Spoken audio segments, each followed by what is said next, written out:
Euh, donc moi, je m'appelle Louise, j'ai 28 ans. J'étais agent de voyage avant. Et grâce ou à cause du Covid, j'ai décidé de me reconvertir puisque ma carrière dans le tourisme était largement compromise. Du coup, j'en ai profité pour apprendre des choses que j'avais envie d'apprendre pendant ce confinement et tout ce temps qu'on avait avec le chômage partiel, etc. Donc, je me suis inscrite dans une formation de naturopathie.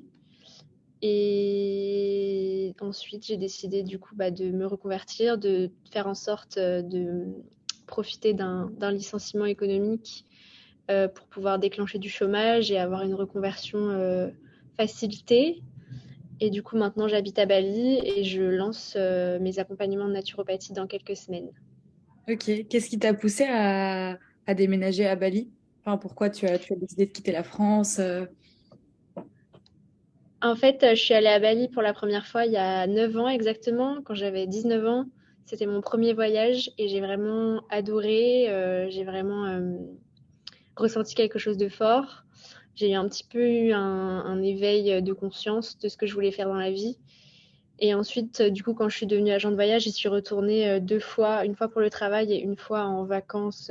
On m'avait offert des gratuités dans des hôtels, etc. Donc j'y suis retournée comme ça. Et au bout de 3 fois à y être allée et à y penser tout le temps, je me suis dit que c'était pas une vie de vouloir tout le temps retourner à l'autre bout de la terre pendant 10 jours, que c'était peut-être bien d'aller y poser ses valises un moment, d'y vivre et de voir comment c'est, quoi. Donc voilà. Et ça t'est venu comment la naturopathie? C'est parce que de l'agence du voyage à la naturopathie, c'est pas forcément dans le même secteur. Donc est-ce que c'était un intérêt que tu avais déjà avant ou c'est quelque chose que tu as découvert grâce au confinement et à l'espace et au temps que tu as eu pendant ce temps-là? En fait, je faisais déjà du yoga depuis longtemps. Je m'intéressais beaucoup à l'Ayurveda, donc la médecine indienne qui découle du yoga aussi. Euh, et en fait, si j'ai voulu devenir agent de voyage, c'était pour promouvoir les cultures d'Asie. Enfin, en fait, j'avais un sentiment que ce qui allait m'animer, c'était de promouvoir et de partager les sagesses asiatiques. Et quand j'ai commencé à vouloir me former en médecine alternative, en Ayurveda, je suis tombée sur la naturopathie. Et j'ai trouvé du coup une école. Et en fait, c'est comme ça que le lien s'est fait en fait. Et je vais aussi travailler avec l'Ayurveda dans mes accompagnements. Donc voilà un petit peu le lien et comment ça s'est fait. Et qu'est-ce qui a fait que tu t'es lancée sur les réseaux sociaux? Parce que tu as eu donc cette activité-là et tu as ce côté aussi créatrice de contenu où tu parles de tout ça. Mais c'est quoi qui a fait le lien un peu entre les deux et qui a fait que c'est devenu aussi pour toi une activité importante, j'imagine, dans ta vie et que tu as construit une communauté, etc. Hmm.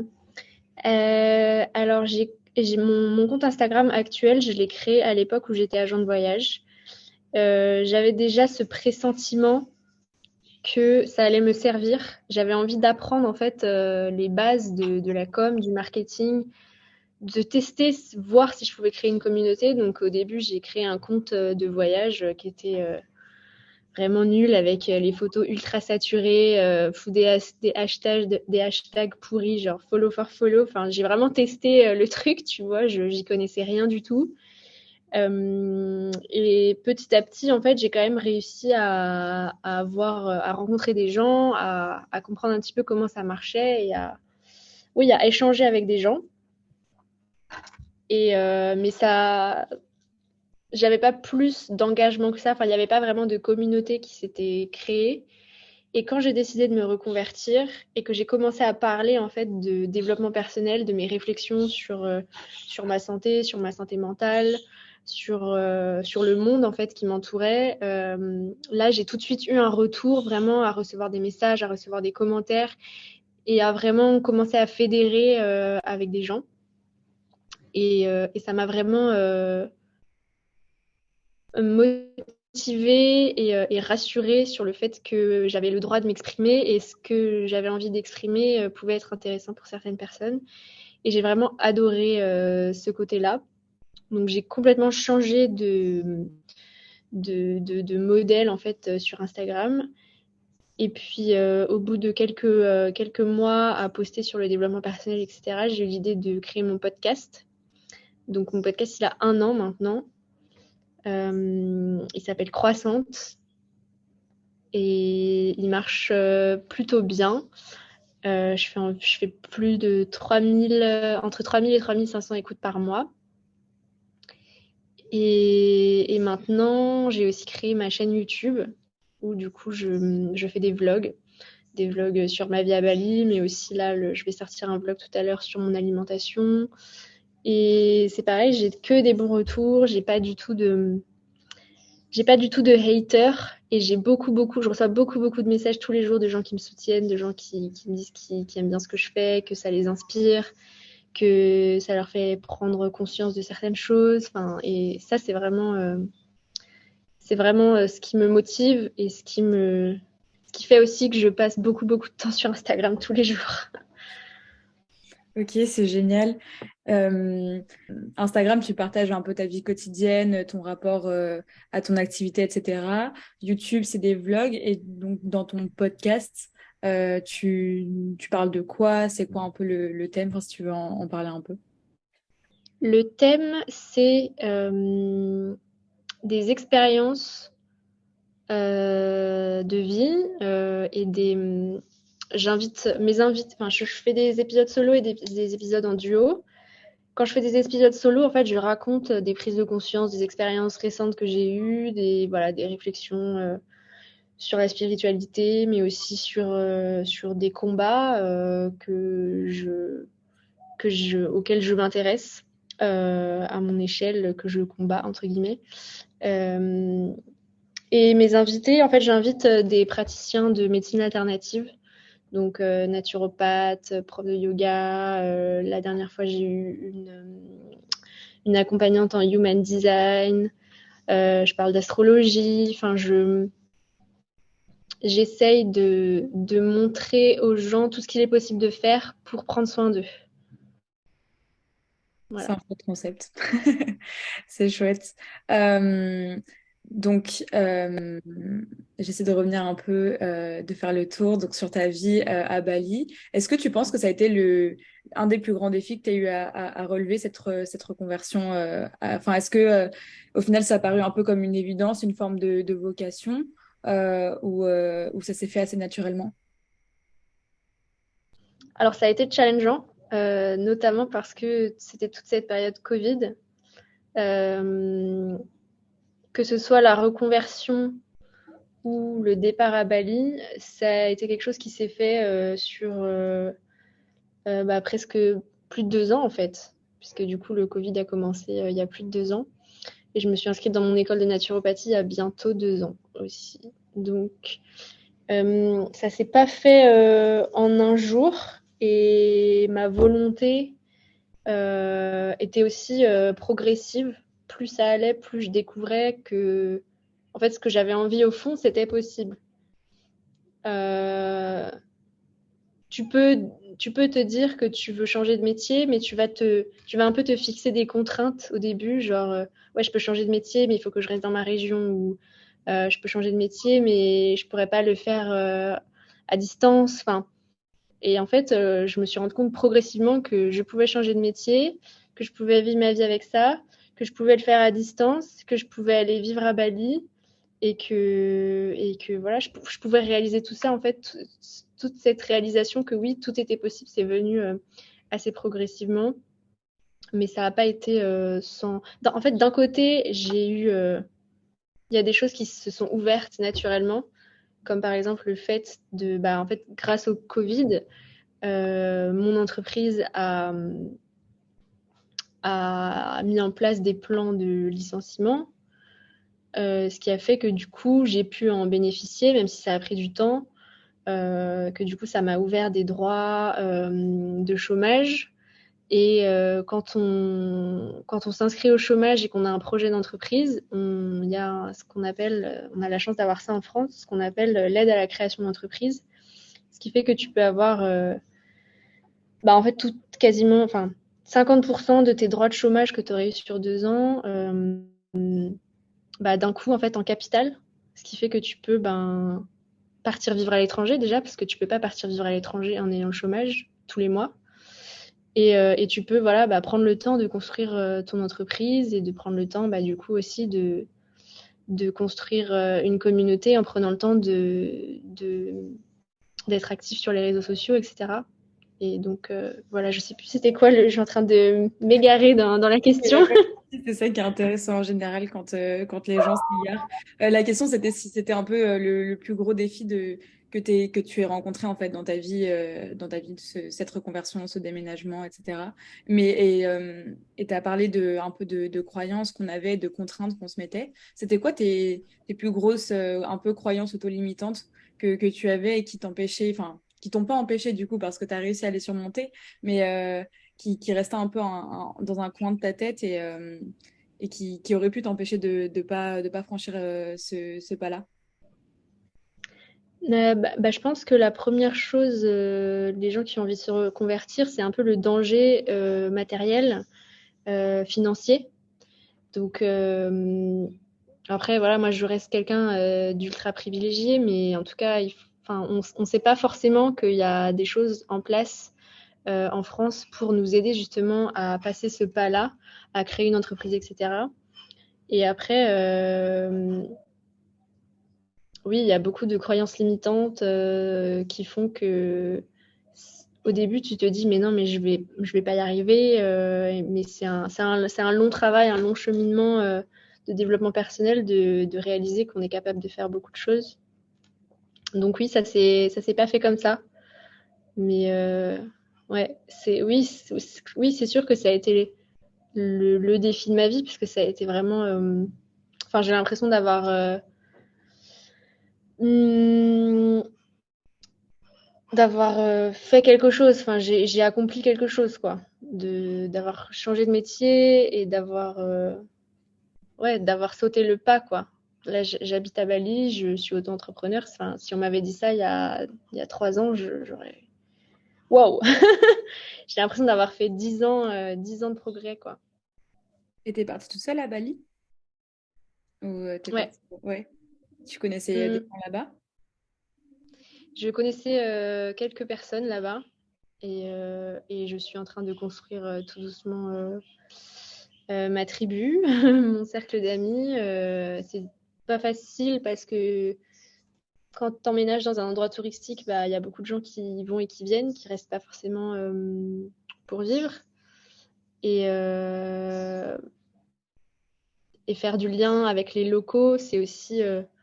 Enfin, je pense que ça prend énormément de temps déjà pour apprendre un petit peu la langue et puis même outrepasser en fait ce rapport euh, local client touriste, c'est compliqué en fait parce que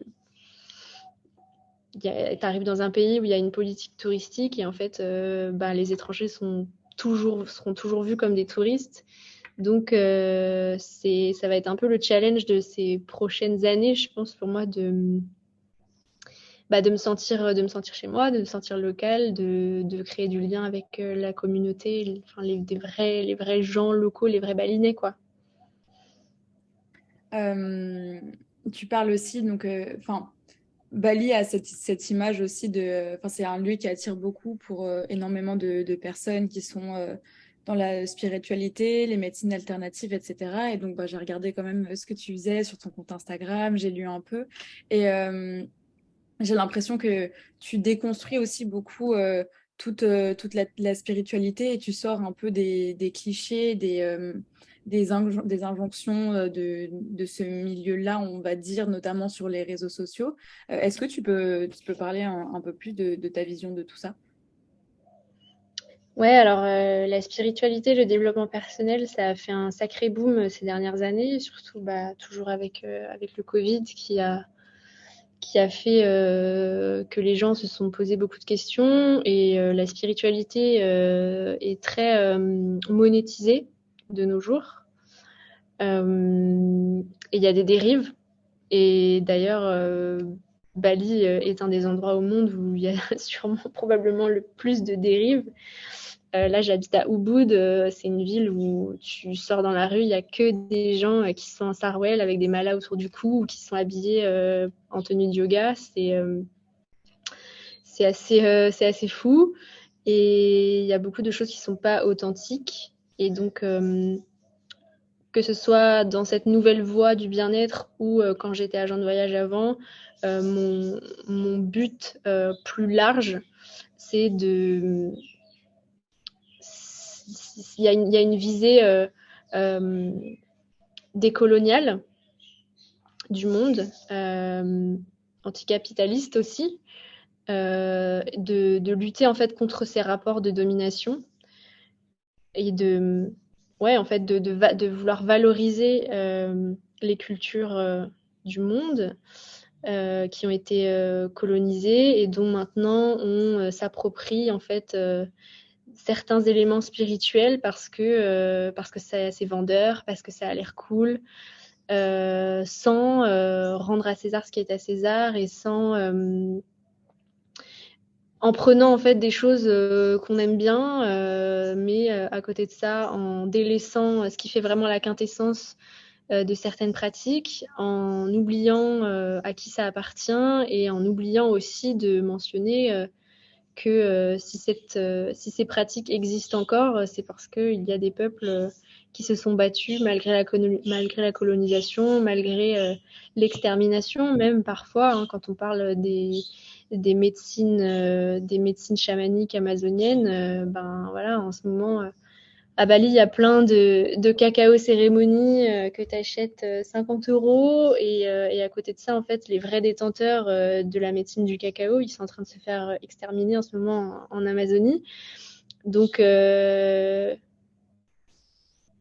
c'est pas logique et voilà, par exemple, aujourd'hui, c'est la journée internationale du yoga et les salles de yoga et les profs font des promotions sur leurs cours, mais est-ce que vous êtes vraiment inclusif dans vos cours? Est-ce que la communauté asiatique et les origines du yoga sont représentées dans votre business? Et même, est-ce que c'est inclusif vraiment pour tout le monde, pour les personnes racisées, pour les personnes grosses, etc. Bah, pas vraiment. Donc, ouais, j'aime bien un peu mettre le pied dans la fourmilière. Je sais pas si c'est donner des coups de pied dans la fourmilière. Je sais pas si c'est ça l'expression.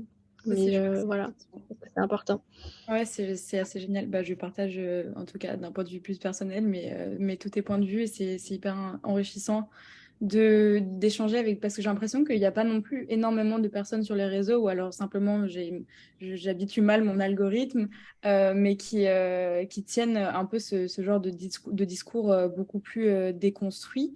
Et à ton sens, du coup, donc toi, à ton échelle, un peu, qu'est-ce que tu fais pour essayer de... Enfin, évidemment, tu ne vas pas régler tous les problèmes du monde à toi toute seule, c'est pas du tout l'idée, mais enfin, les actions un peu que tu entreprends pour aller dans le sens de tes valeurs et de manière plus générale, qu'est-ce que tu penses qui devrait changer un peu plus concrètement dans toute cette communauté spirituelle, notamment du coup sur les réseaux sociaux, parce que c'est maintenant, je pense, la porte d'entrée majeure des gens dans la spiritualité et dans le développement personnel, c'est les réseaux sociaux.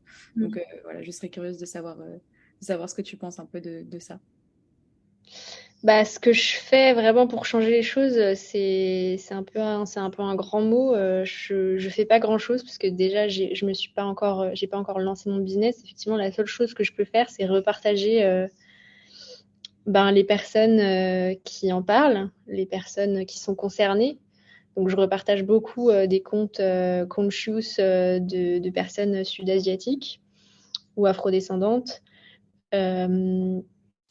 Et à travers mon podcast, voilà, ce matin, j'ai reçu une note vocale d'une prof de yoga qui m'a dit qu'elle avait écouté mon podcast sur l'appropriation culturelle du yoga, qu'elle avait mis du temps à l'écouter parce qu'elle en avait marre qu'on d'entendre parler de ce sujet, mais aussi parce que ça lui faisait un peu miroir et ça la titillait.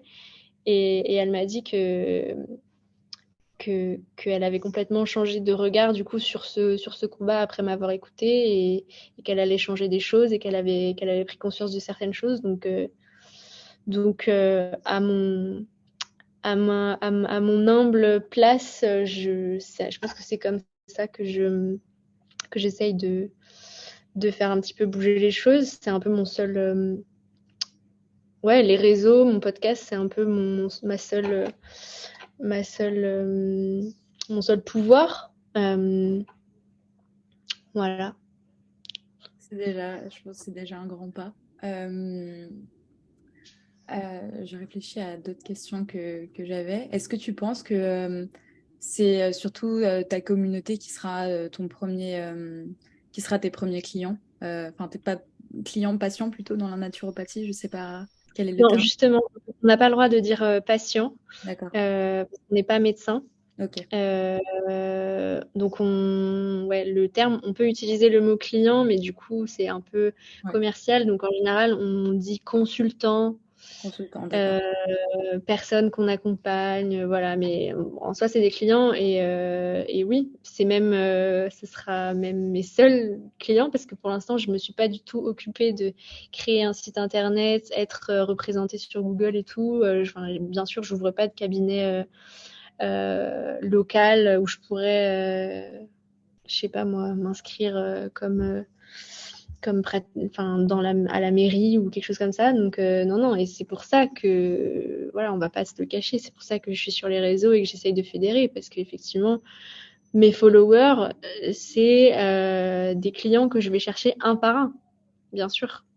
Et ce qui est cool, c'est que grâce à tout cet échange, toute cette vulnérabilité, tout ce contenu que j'ai apporté, aujourd'hui, très régulièrement, je reçois déjà des messages. Quand est-ce que tu te lances? Dis-moi quand tu te lances, je serais ravie d'acheter tes services, entre guillemets. Je reçois déjà des messages comme ça. Donc, je sais que quand je vais me lancer, que je vais proposer ma première offre dans quelques semaines, je sais que les clients vont tomber parce que je suis déjà en échange avec ces personnes-là depuis des mois, voire des années. Oui. Et, et c'est pour ça que, voilà, en ce moment, on parle beaucoup de l'algorithme Instagram, on critique beaucoup parce que, voilà, il y a des choses qui changent et c'est déstabilisant, mais effectivement, sans ça, sans Instagram, je n'aurais même pas eu l'idée de me reconvertir, en fait.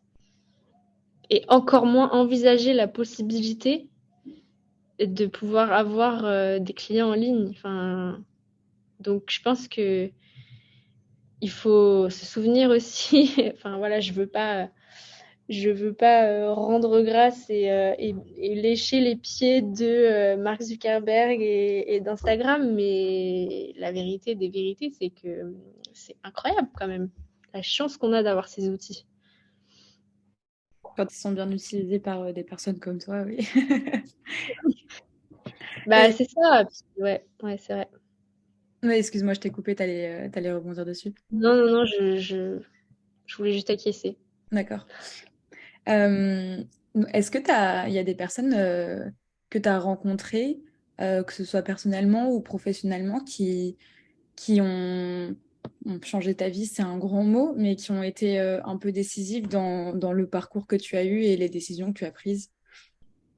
Ouais. Alors je les cite souvent. Il y a deux, trois personnes. Je voudrais d'abord parler de Chloé Bloom. Mm.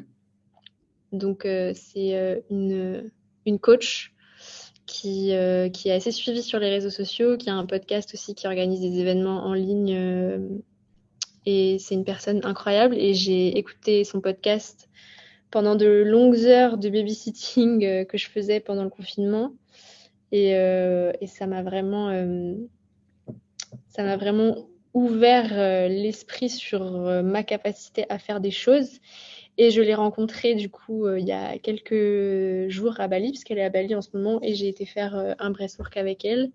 Et c'est vraiment une personne incroyable. Donc je conseille à toute personne qui est un petit peu soit dans le développement personnel, soit qui a envie de se reconvertir, etc., à suivre cette personne. Et il y a une autre personne aussi, donc son nom de scène, c'est Pêche et Églantine. Donc elle a aussi un podcast, un compte Instagram, elle organise des masterclass gratuites. Et ouais, pareil, c'est du contenu que j'ai bingé et qui m'ont, waouh, genre balayé des croyances limitantes de fou, quoi, pour me transformer. Donc ouais, je pense que oui, ces deux personnes ont changé ma vie, ouais. Ouais. Génial. Moi, je pense que j'ai fait le tour des questions que je me posais. Est-ce qu'il y a quelque chose que tu voudrais rajouter ou que tu voudrais évoquer sur lesquels on n'est pas passé ou qu'on n'a pas évoqué non plus? Je sais pas. Non, non, en ce moment, j'essaye de mettre beaucoup sur YouTube. Je suis à ma 7e vidéo. Donc voilà, je suis à fond là-dedans sur comment monter une vidéo, enfin, j'essaye d'apprivoiser aussi un peu l'algorithme de YouTube. Et non, j'ai rien de particulier à dire là-dessus, je sais pas. Pas de Mais pression, oui, c'était juste une fenêtre d'ouverture si jamais il y avait des choses que tu souhaitais évoquer, mais s'il n'y en a pas, il y a absolument aucun problème. Ok.